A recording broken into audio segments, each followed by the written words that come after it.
विवेकानंद शिक्षा केन्द्र में वार्षिक उत्सव भद्रक जिला बंत ब्लॉक रामपुर पंचायत बालुशासन स्थित विवेकानंद शिक्षा केन्द्र में वार्षिक उत्सव अनुष्ठित हो जाइछि।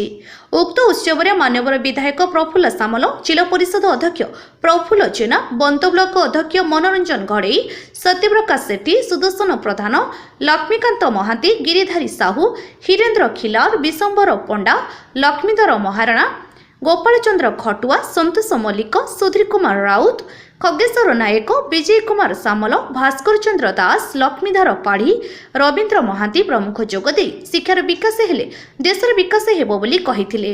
वार्षिक उत्सव द्वारा पिलामानक भितरे अंतर्निहित गुणावली परिप्रकाश हेबो बोली अतिथि कहिथिले। प्रारंभ में अतिथि मानक द्वारा जगद्गुरुनाथ और जगन्नाथ फोटो चित्र में पुष्पमाल्य अर्पण कर कार्यक्रम को उद्घाटन करथिले। विवेकानंद शिक्षा केन्द्र प्रधान आचार्य सोमनाथ सुतार अतिथि परिचय प्रदान करथिबा बेले संपादक विष्णुमोहन पंडा वार्षिक विवरणी पठन करथिले। क्रीड़ा शिक्षा समेत विभिन्न कार्यक्रम में उत्तीर्ण थिबा छात्र छात्री मानकु अतिथिंक द्वारा ट्रॉफी मानपत्र प्रदान करथिले।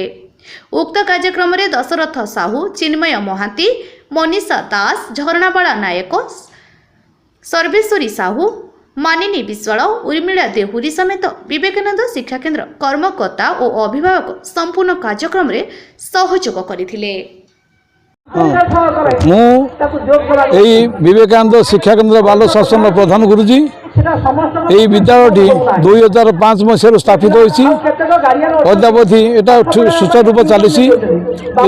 जो कोरोना समय टिके व्यतिक्रम हो गला, पिला टिके एडमिशन कमीगला, जहाँ बर्तमान सुधा आमर ये 60-70 पिला एडमिशन होती एवं एठी गुरुमा गुरुजी प्राय 9 जन ये उपस्थित अच्छा एवं संपादक आमर ये विष्णुमोहन पंडा से संपादक अच्छा जो विद्यालय ठीक सुचारू रूप चलती। कौन कार्यक्रम रही आज हूँ विद्यालय वार्षिक उत्सव तथा पुरस्कार वितरणी उत्सव। आज ये प्रतिवर्ष परी ए वर्ष ये उत्सवटी हुए। यही उत्सव में आमर जो सान सान छुआटी मैंने अच्छा से क्रीड़ा में अंशग्रहण करती एवं तांको पुरस्कार वितरण करा जाए।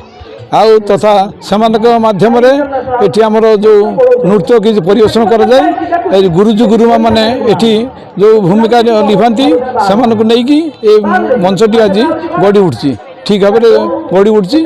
मुझे आज धन्यवाद दूसरी। भद्रक जिलूर रमेश चंद्र पति रिपोर्ट, गुगली न्यूज।